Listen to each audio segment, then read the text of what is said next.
egaa keessummaa ta'ee dhiyaachuuf iddoo galatoomi jechuun barbaada. Gaafa wal wajjin taatanii subscribe warri gootan galatooma. Warri immoo yaada qabdan dogoggora nama tokko irratti yaada qabdu taana yaada kaa'uu dandeessanii share gochuun subscribe isaa warri gootan lammataa gochuun hin barbaachisu. Commentiif like share gochuun isinirraa eegamtii wal jajjabeessuun haada keenya gaarummaan abbaaf ta'a malee ormaaf ta'uu hin danda'u. Egaa kabajamtoota daawwattoota qarshaa akkam jirtu nagaa keessanii ani nagaa kooti baga eegamtan baga gargaaramtanii yoo nageessan. Okay, nagaa taanee dhufnee wal dhaggeeffachuudhaaf akkaataa kanaan dhiyaannee jirra. Ani dhufee egaa ati mannaan keessan maal akka ta'e hin beeku yaa rabbi. Egaa kan gaarii yaadu gaariitu keessaan burqa, kan nagaa yaadu nagaatu qunnama beektaanii. Kanaaf namni tokko gaarummaa yaaduun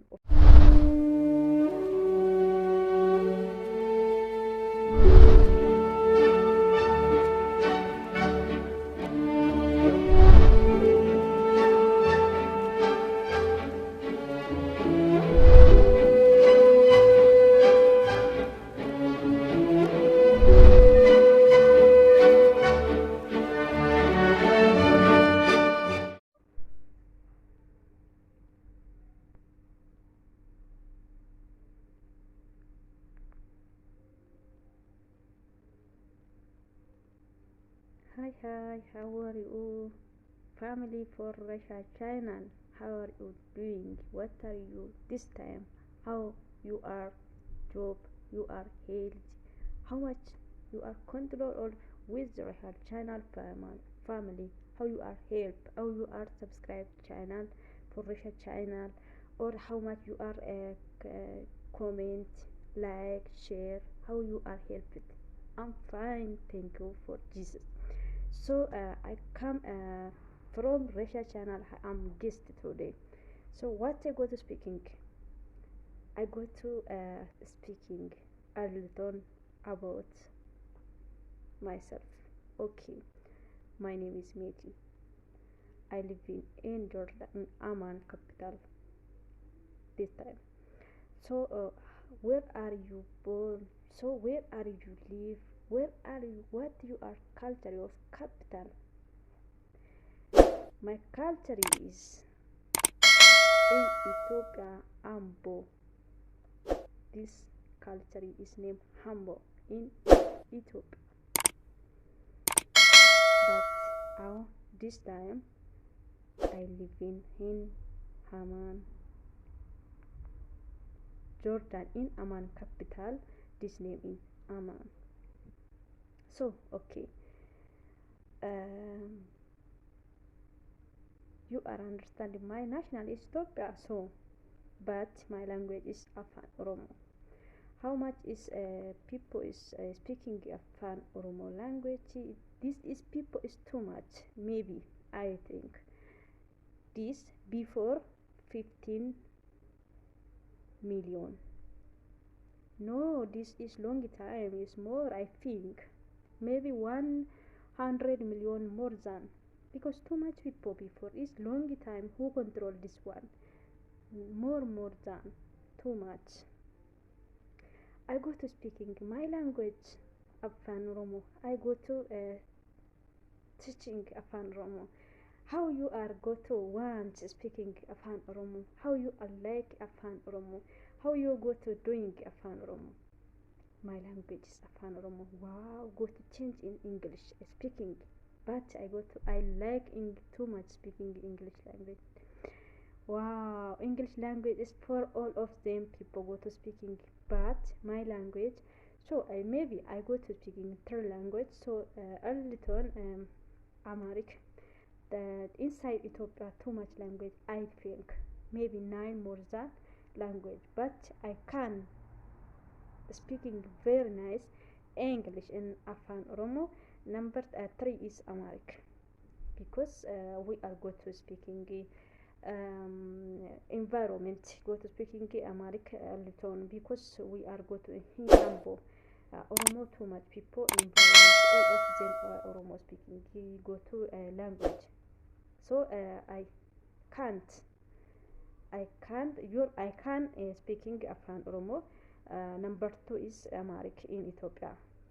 Number two is Amharic because it's number two for me language is number two in Amharic language. Okay, too much I like English speaking.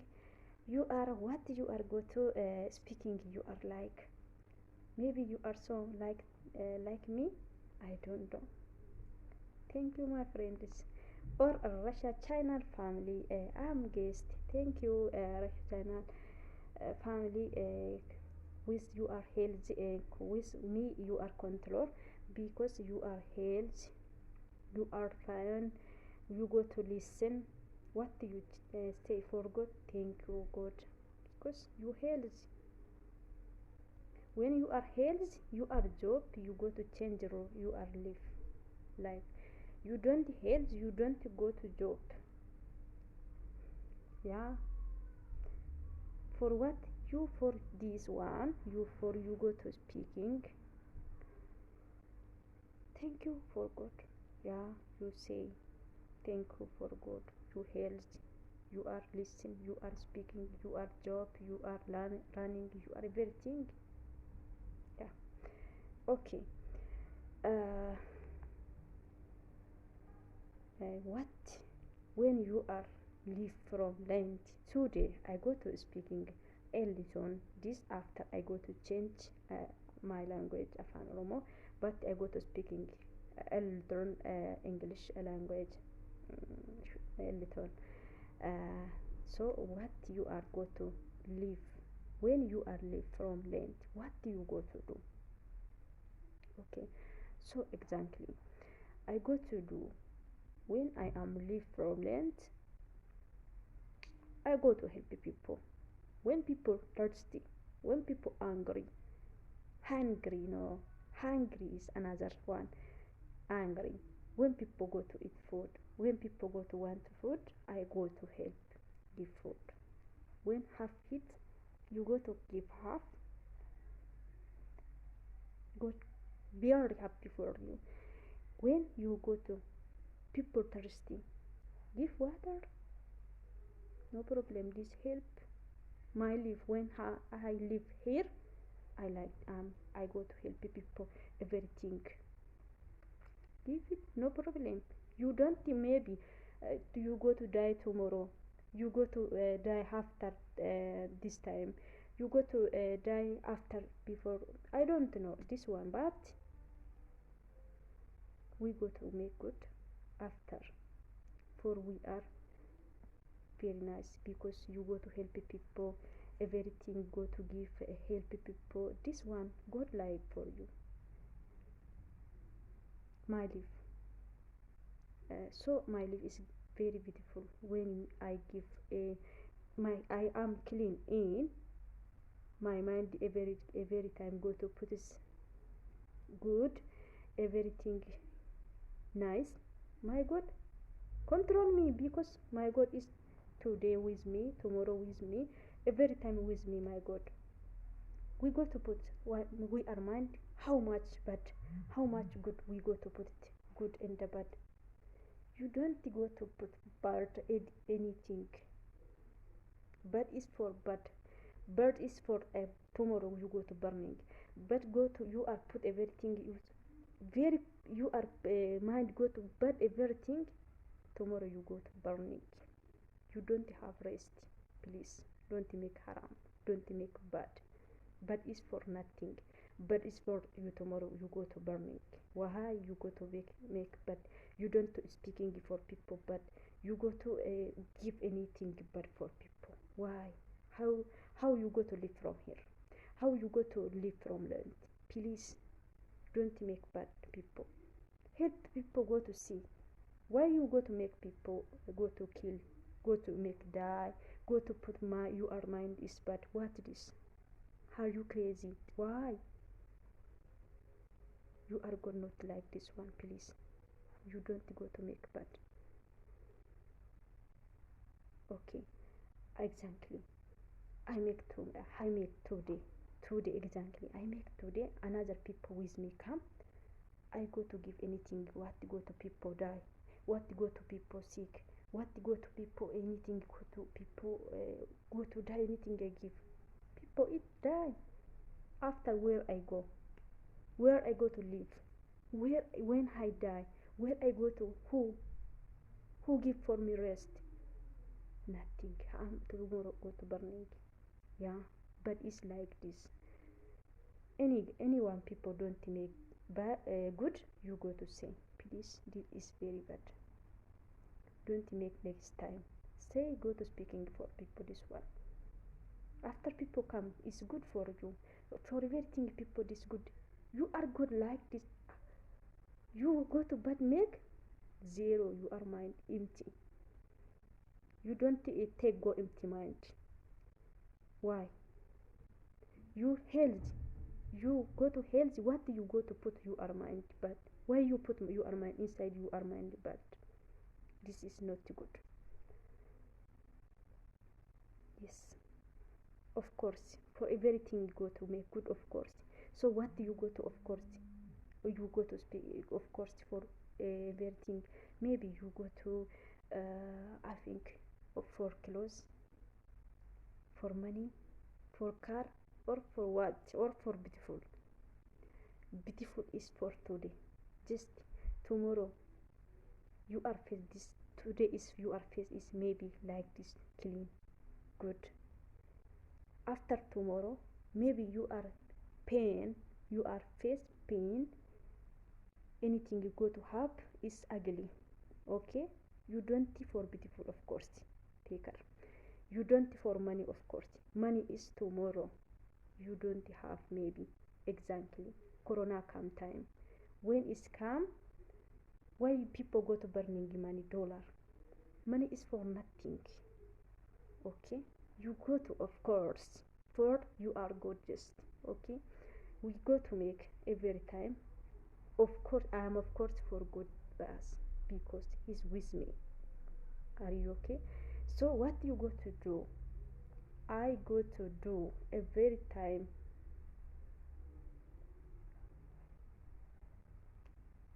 Thank you for this advice. I go to, I like song for what? Maybe you go to anything right for people, for you are loving, for you are everything, you go to song. I never people I like, but I don't go to song for people anyone. I go to song for my God pass because you are God, help you, control you, with you. Every is give everything for you. People today you are love it, tomorrow no is today just. Tomorrow you go to people go to make you down. Today you are people go to up, after tomorrow you go down. La for this why you go to song for people. People just you love it was like with me, people go to live. Anything help, anything with people live. Just you go to song, you go to have place in your abdomen, in your heart. More people, more you are children, more you are father, more you are sister, more you are wife or husband, anything. Broke you are heart for God. Okay? Because God is for all of them, people is help you. You love it for you more the family, more you are children, more you are husband, your wife, more you are father and mother. Give your heart for God. After you live is okay. Everything. Are you okay? Okay. So thank you, my God. I love it, my God.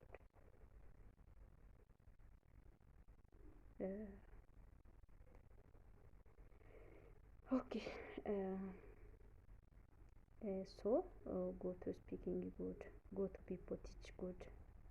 You don't but teach people good, teach us what people go to do, what people go to speaking, what people go to eat, everything good make. Are you okay? So another people you love it, another people you go to don't like haram, but okay, sorry, I'm sorry. because I put it everything Arabic and English, sorry. Because you go to like this very nice, you anything you put good, anything you put what you go to say, what you go to you speak, what you go to do, okay, you are live come up. You don't make good, you don't go to help people for nothing. Wow, is zero. You are empty mind. Another people one day go to noisy for nothing, go to fight, go to noisy for why. You exactly, you silent one time when people you are before control. When people with you come, don't quickly go in with people. Early on control. What do you go to speak? What do you go to do? What you go anything. Control. Very nice control is people test first. Test people. When you go to test people, exactly. Another people with you live. Tomorrow maybe just one you is go to change for you live. She go to change for you live. This very bad. You go to crazy. You are live is down. You are live is nothing. Empty. Take care for this. For people quickly don't go from people. First taste after you go. How much go to you live these people? Good or no, bad or no. You go to put anything in your mind after you go. Yes, of course. You have mind. What do you go to say? What do you go to speaking? What do you go to teach? What do you go to do? You have mind. This one. Just you go to anything. You go to do for nothing. What this? Take care. You go to you have mind. Good. Anything you go to control in your mind. Go to people. Control how much people good, how much people bad, what people go to do, what people go to how much people good or no. This one control your mind. Okay, because I like when I leave song for the God for this. Okay, my friend, if family for Russian channel, um, I go to changing my language Afan Oromo because I think this one family listening Afan Oromo too much. I think because too much I go to changing. Thank you family for Russia channel and thank you I saw I go to changing my language Afan Oromo. You are understand Afan Oromo, listen, no problem. But you are don't forget help it comment, like, share. Okay, thank you family for Russia. Egaa akkam jirtu nagaa keessanii ani nagaa kooti galata waaqayyo gargaaramee eegameen jira. Madda nagaa isa ta'e waaqayyoof galanni guddaan haa ta'u akkaataa kanaan gara keessanitti keessumaa yookaan geesti ta'e yaadeen jira. Akkaataa kanaan dhufeen jira biyyaansi baay'ee haasa'uuf miti. Egaa baay'ateef dubbii irratti hin fe'an jedha Oromoon. Kanaaf afaanuma kana lamaan haasa'a yeroo biraallee haasa'uu nan danda'a tarii dhiyaachuu nan danda'a. Egaa ani dhalattuu Ambooti kan hin ta'edha. Egaa ani nama kamiifiyyuu ilaalcha akkamii qaba kan hin jedhu ittan deema daawwattoota Rashaa chaayinaalii akkam naaf turtu. Maqaa kana dogoggoreera dhiifama gaa hayyoon dogoggoreessi innaa yeroo baay'ee wal keessana jalaa rukutamuu ni danda'a. Kanaaf akkaataa kanaan dhiyaadheen jira. Akkasuma maqaan kiyya meetii jedhame. Meetii jechuun maal akka ta'e isin beeku gaa yaa rabbi I don't know. Egaa keessummaa ta'ee dhiyaachuuf iddoo galatoomi jechuun barbaada. Gaafa wal wajjin taatanii subscribe warri gootan galatooma. Warri immoo yaada qabdan dogoggora nama tokko irratti yaada qabdu taana yaada kaa'uu dandeessanii share gochuun subscribe isaa warri gootan lammataa gochuun hin barbaachisu. Commentiif like if share gochuun isinirraa eeggamtii wal jajjabeessuun aadaa keenya gaarummaan abbaaf ta'a malee ormaaf ta'uu hin danda'u. Egaa kabajamtoota daawwattoota Rashaa akkam jirtu nagaa keessanii ani nagaa kooti baga eeggamtan baga gargaaramtan yoo nageessan okay nagaa taanee dhufnee wal dhaggeeffachuudhaaf akkaataa kanaan dhiyaannee jirra ani dhufee egaa ati mannaan keessan maal akka ta'e hin beeku yaa rabbi egaa kan gaarii yaadu gaariitu keessan burqa kan nagaa yaadu nagaatu qunnama beektanii kanaaf namni tokko gaarummaa yaaduun ofuma isaatii fi inni yaraa yaadus yaraa isaa itti fufuu danda'a yoo waaqayyo deebise deebi'uu danda'a guyyaa keessaa jedheen yaada kanaaf akkaataa kamiin dhalli namaa jireenya qorumsaa qabaa bu'aa bahii hedduu qabaa waa hedduu qabaa kanaaf isa kana keessatti maal gochuu qaba egaa dhugaa dubbachuuf kanumaan jalqabaa sa'in afaan sananaa sa'inaa sa'a maaliif egaa namni dhageenya baay'een jiraachuu ni mala gatii ta'eefi nami gaarummaa hojjetu tokko ofumaaf gaarummaa isaa ofumaaf jechuudha gaarii hojjechuun abbaadhaafidha malee ormaaf miti namni tokko gaarii hojjechuu badaa hojjechuurra gaarii hojjechuu isaa caala namni gaarummaa hojjetu tokko borus boqonnaa qaba mana waaqayyoo gaafa deemu boqonnaa qaba inni badaa hojjetus badaa isaa itti fufuu danda'a inni gaarii hojjetus gaarummaa isaa itti fufuu danda'a kanaaf waan gaarii hojjechuun ofii keenyaaf nuufi malee nama kamiifuu miti kanaaf waan gaarii hojjechuun barbaachisaadha as keessatti gaarummaan abbaadhaaf nama gargaaruu dheebotaa gargaaruu beela'aa gargaaruu nama arrabsuun baay'ee badaadha mootummaa waaqayyoo keessa qooda si dhokka kanaaf akka nama tokkotti gaarummaa hojjechuun nagaa buusuun jaalallaan tokkummaa kaasuun isa kana isa ijoo ta'edha jechuudha kanaaf nuti nama gaarii taanee jennaan nama arrabsuurraa duubatti deebi'uu qabna wanta akkas ammaaturraa duubatti of qabuu qabna jechuudha gaariin ati hojjettu sumaaf ta'a malee anaaf ta'uu hin danda'u gaarummaan ati hojjettu suma fayyada malee ana meetii fayyaduu hin danda'u kanaaf maal jechuun akkasumatti waa hunduma keessatti xankarra taatee jajjaba taatee hojjechuu qabda jajjaba ta'uun ofii keetiif si fayyada jechuudha na of galchaa san afaan keessa bakeef na of galchaa kun jechuun akkaataatti guddannu naannoo keessatti dhiifama guddaanaaf godha yeroo tokko tokko egaa walitti mufachuutu jira maaliif hojjettanii afaan osoo hin taane rakkoon ati jirtu keessa keetti wal wajjin ta'uu fi gaarummaa waliif qabaachuudha afaan ijoolleen keenya kan keenya qulqulluu keenya kan ta'an dhiiga keenya kan ta'an afaan kan hin dubbanne hedduun jiru kan hin beekne jechuudha isaan kanallee qeequu hin qabdanii afaan miti maalummaan kee yoo si danda'ame tattaaffii kee eenyummaa kee ibsuuf yaali garuu namni tokko yoo dogoggora itti iyyuu hin qabdan bakka biyaansi suuta jettanii sirreessi jettanii jechuudha dogoggora kee asitti sirreessuu qabda bakka kanatti immoo sirriidha bakka kanatti gaariidha jechuu ni qabdan jechuudha kanaaf guutummaatti iyyuu nama harrabsuun baay'ee badaadha gaarii miti baay'ee fokkuudha fokkuu kanarraa immoo abbaatu of deebisuu qaba wanta hin taanerraa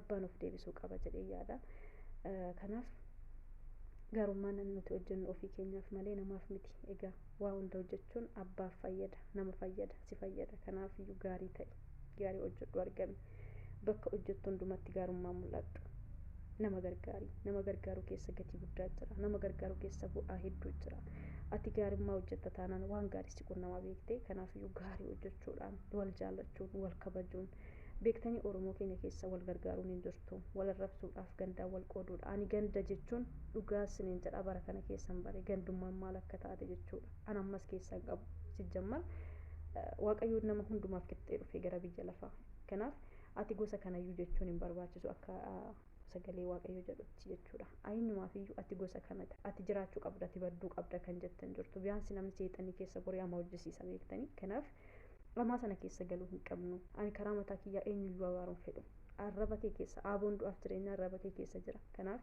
wanta gaarii hojjechuun wanta hamaarraa fagaachuun si fayyada mataa kee fayyada jaalalallee argachuu dandeessa jechuudha kabajallee argachuu dandeessa teessoo ulfinaatti kan si dandeessu si ceessu waaqa qofadha kanaaf wanta hamaarraa fagaattee wanta hin taanerraa fagaattee mul'achuudha malee abaluun akkasidha abaluun gosa kanadha abaluun amantiinsa kanadha eenyuun akka dadhabbina oromoo keenya keessa kanatu jira dhugaan siniin jedha ilaa wal kabajuun hin jirtu wal tuffachuutu jira eenyuyyuu karaa isa baase tokkoon jiraachuu qaba beektanii eenyuyyuu karaa isa baase tokkoon deemuu qaba abaluun ganda kanaatti abaluu ganda akkanaa keessatti du'e ummata shawwaat akkana godhe ummata argee ummata jimmaat akkasa godhe ummata ara dadhabbina kana keessaa ba'aa bilis dhugaa eenyutu akkasiniin jedha ammoo doo fakkeenyaaf an obboleessan qaba obboleessi koo deemee wajjummaatti osoo du'e ummata jimmaa hunda tarrabsamuu qaba maa ummanni jimmaa gaditti yaa'ee obboleessa koo kanaan ajjeesne kan ajjeesee lubbuu baasee cubbamaa tokkodha achi keessatti ummata Jimmaa dhufee Shawaa keessatti du'e cubbamaa tokkotu ajjeese achi keessatti. Kanaaf wanta jettan tokko gaafa baastan hubachuu qabdu. Gaafa tokko dhaqee ummata argee jidduutti ta'e ummata argee hundatu gadi ba'ee sammuu dadhabaa qabe miti. Kana beekaa. Dadhabaan bakka tokko keessa jira. Haadha tokko keessa raatuu fi maraatuun hin dhabamu. Gosa namaa keessa jedhama miti. Kanaaf gaafa dubbattan, gaafa waa haasoftan, gaafa itti yaaddan itti yaadaa. Sammuu barate ta'a, nama barate ta'a, yaadaa fageessaati. Abbaan barbaade akka barbaade haa jiraatu. Abbaan barbaade yaada qabu ibsachuu qaba. Namni kamiyyuu dadhabbina isaa ibsachuu qaba. Gaafa inni dadhabe maaliif akkas gooti? Maaliif kun sirriidha moo sirrii miti? Maaliif akkas ta'a jechuunidha malee ol baateetu waanuma dadhabbina sammuudhuma kee gadi tumaa oolu dadhabbina keessa deddeebi'aa oolta yoo taate ati gatiis hin qabdu, uumaas hin qabdu. Atiyyuu ofii kee dadhabaadha. Dadhabaan immoo ilaa jechuudha. Gaariin makiinaa harkisuu hin danda'u beekaa. Makiinaan garuu gaarii harkisuu danda'a. Maaliif? Teekinooloojiin hojjetame. Inni kuni lubbu qabeessadha. Garuu lubbu qabeessi kuni balaa kanaan du'uu hin danda'a. Fardi garuu makiinaa dhaabuu hin danda'u. Makiinaan cafallaqee rukutee darba jechuudha. Haala ammayyaawaan hojjetame. Haala bara kanaan hojjetame. Sammuu haarawaa bara kanaa akkaataa barri kun itti jiraatu, akkaataa teekinooloojiin itti jiraatu, akkaataa addunyaan itti jiraatu sammuu bal'isee yaadu qabaachuudha malee jennee akkuma haati keenya nu dhalte sammuu duwwaa baannee deemuu miti. Abbaan barbaade ana faana jiraachuudhaaf, ana faana tokko ta'ee jiraachuudhaaf, amala koo baruudhaaf wanta nani jaalladhu tokko naa kabajuu qaba. Malee ati dhalattuu asiitii, ati asidha, kutaan kee asidha, amantii kee dadhabbina si keessa jiru sana baasii haqi. Amantiin kee laphee keessatti baattee jirta malee fuula keetti labbadde miti. Amantii kee si keessatti jaallate malee duuba keetti baatee uwwifatte miti. Amantiin kee siif kabaja, anaafis kabaja. Kabaja na kabajjeenan si jaalladha. Ani garuu yoo ati dadhabaadhuma doomaa taate iyyuu sin jibbu. Sababni isaas natti faradama. Eenyu jedheen si jaalladha, ofii kooti jedheen si jaalladha. Yoon si jibbee boruttan gaafatama gadi ta'eef. Dadhabaa kana gadi baasee arrabsuu hin qabu. Arrabsinaan cubbuu keessan galaa, jibbinaan cubbuu keessan galaa. Yaa Waaqayyo ati dhiisiif jedheen bira darba. Beekaa kana. Kanaaf ati dhuguma nama sammuu qabudha, ati dhuguma nama gaariidha, ati nama dhuguma teekinooloojiin fagaataadha, dhuguma nama yaaduu dandeessu taanaan nama kamuu jibbuu hin qabdu. Isa kana keessaa of deebisuu qabna. Kanaaf tokko ganda kana keessatti dhufee du'e taanaan uummata amma kanaa uummata akkis nama nyaatu hin jedhamu baannaa taachuu dhugaa waan hojjettan yaadaa hojjedha, waan dubbattan yaadaa dubbadha. Kanaaf gandaa walitti hin ka'inaa. Gandaa walitti kaata taanaan eessa hin geessu? Eessa kuttee hin darbitu? Abbaan fe'e ganda fe'e kana keessaa dhufee mootummaa taanaan dirqama koon jaaladha. Dirqama koon jaaladha namaaf jedhee osoo hin taane. Maaliif? Nama jibbi kan jedhu hin jiru. Lammataa immoo mootummaa irratti ka'e kan jedhu hin jiru. Namni mootummaa irratti ka'e ofuma isaan ibiddatti afgatee jedha. Kanaaf mootummaa kan baasu carraa ganama Waaqayyo isaa kennedha. Garuu mootummaan kun mootummaa jallinaati yoo ta'e guutummaan biyyittii irraafamti jedha. Bara mootummaan jallinaa irra ba'e qulqulloonni hin dhumu. Namoonni wal jibbu walirratti hin ka'u. Namoonni qajeelonni mataa isaanii gadi qabatu jedha. Gaafa mootummaan jallinaa sun irraa ba'e qajeelaan irra kore warri mandara qajeelaa keessa jiran hin ililchu jedha. Kanaaf nuti saganaas irratti ka'uu hin qabnu. Garuu tokkummaaf jaalala karaa nagaa ta'een ibsachuu qabnu. Ati abas baate ganda kee mucuqqal gootaa, intala kee Oromoo hin jibbitaa, hin arrabsitaa. Noo kun ta'uun sirra hin jiraatu. Dogoggora koo anatu dogoggore. Dogoggora koon ana arrabsuuf mirga hin qabdu akka Waaqayyootti. Garuu akka biyya lafaatti na arrabsuu ni dandeessa jechuudha. Akka biyya lafaa gaafan jedhu hojii seexanicha sana hojjetta taanaan na arrabsi kottu. Isa deeggarta taanaan gocha galmaan ga'uu fi qabda taanaan na arrabsuu ni dandeessa jechuudha. Amantii keessatti amante sanaan immoo kabajjeetta taanaan dhugumaatti nama gaariidha, nama Waaqayyoon bulu taanaan na arrabsuu hin dandeessu. Sababni isaas atiyyuu qajeelummaa irra jirta gatii ta'eef. Namni badaan tokko waan badaa hojjeta. Namni wanta hin taane yaadne tokko keessa deddeebi'a jallina keessa. Kanaaf ani abaluu musliimaa, abaluu ortodoksiidha, abaluu maaliidha kan jedhu hin jiru na bira jechuudha. Isanitti amane keessa koo jira malee intini miti jechuudha. Kanaaf nama tokko qixxeen jaaladha. Ani jaruma nu jibban kanallee nan jaaladha. Maaliif yoon isaan jibbee yoo an mataan na dhukkuba dhugaa nama arrabsuu hin danda'u karaa kiyya. Garuu duratti qallaanii nama na baaru jechuudha. Ijoolleen barandaa irratti hidhatan amma koo nama na baaranii. Garuu ergan gara kanatti dhufee edda waa'ee gaarummaa waa hundumaa dubbisee baay'ee kan nama qixaaxuu danda'u hullee nama osoo hin taane hullee Waaqayyooti. Kanaaf nama sodaachuu osoo hin taane Waaqayyoon sodaachuudha. Ani karaa gaariirran jira taanaan maaliif na jibbita? Waan gaariin hojjedha taanaan maalas si godhe? Maayini badiin koo? kanaaf of eeggannoo gochuun wal kabajuun wal jaallachuun ogummaa kee isa kana malee akkanumaan akka dibbee kilkil jedhanii baatee yoo iyyite gatiin qabdu na biratti namni akkasii tuffatamaadha baay'ee dhugaa bakka itti laadhaan namallee natti hin fakkaata waaqayyo naaf dhiisu akkuma uumaatti iyyuu laalu maaliif namoonni caal jedhanii yan akka dibbee uumaan baasneeti jedha sagalti keessa jechuudha kanaaf waan gaarii hojjedhaa amantii keessanis walii kabajaa wal jaalladhaa tokkummaa keessanii walii faana ta'a kanaaf gatii nama taateefan si jaalladha malee si jibbuu hin qabu akka kootitti na of galchaa baay'ee isaa na of galchaa lammii kiyyaa kanaaf ilmaan keenya obboloottan keenya hangafoota keenya warra haadhaaf abbaanuu ta'an warra qixxee walii taanuu kan immoo akkasitti wal wajjin taanuu wal kabajanii wal jaalachuudha malee jim jedhanii namoonni tokko wanta hin taane baasanii laxxafanii jiranii bakka wanta jallinaa hojjetu walitti nama buusu isaan kun maal dadhabbina isaaniiti inni kun jechuudha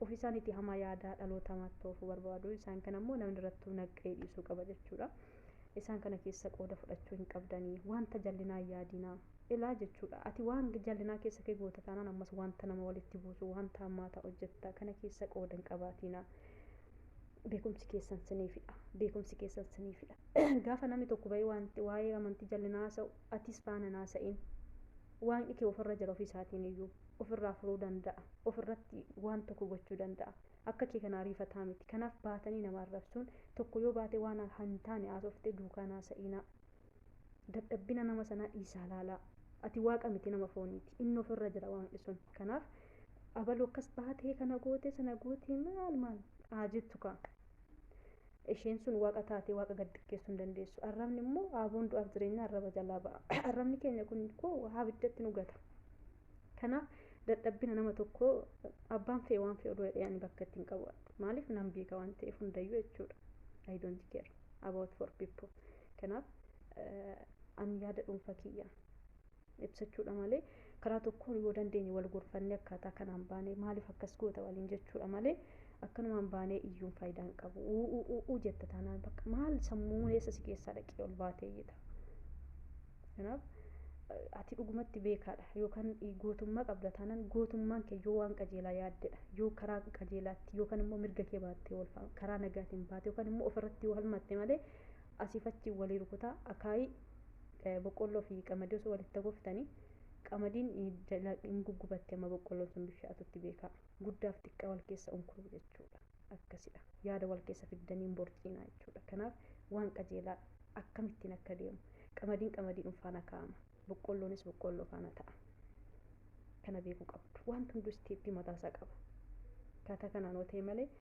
jimjettanii asin dhooftanii abaluu ganda kana keessa abaluu akkasidha wanta jallaa ifa manaa godha isa jallina sanaafan jedhe ilaalaa isa jallaa kutaadhaan gandaan maaliidhaan sanyiidhaan miti dogoggora cubbuu keessa jirra hundi keenya bara kana keessa dhugaa ni aara ni beeka ani jechuudha gaafa lammii keenya keessa waan ta'e tokko yoon dubbachuu dadhabeellee keessi koo nagaa na dhaba nan beeka garuu nan aara garuu baasee dubbachuudhaaf ol baasee nama arrabsuuf mirga hin qabu mirga immoo maaltu na dhoowwate waaqayyoon na dhoowwate karaa kanaan arraba irrattiin mirga na dhoowwatee rakkan nama arrabsin hin qabu mirga kanaaf akkaataa kanaan wal sirreessuudha malee ol baatanii iyyitanii gandaaf kutaadhaan maal kan jedhu dogoggora keessanidha kanaafi gadi bu'aa waan akkasirraa gad of deebisaa bakka jirtanirraa waan akkasii duukaan kaatinaa nama arrabsu duuba waan akkasii duukaa dhugaa bareedinni keenya fuula keenya sun ta'in keessa sammuu keenyaati abalu bareedduudha kan jennu yoo sammuun kee bareeda ta'e yoo lapheen kee yaada bareeda qabaate ati bareedduudha bifa fuula sun taane okay kanaaf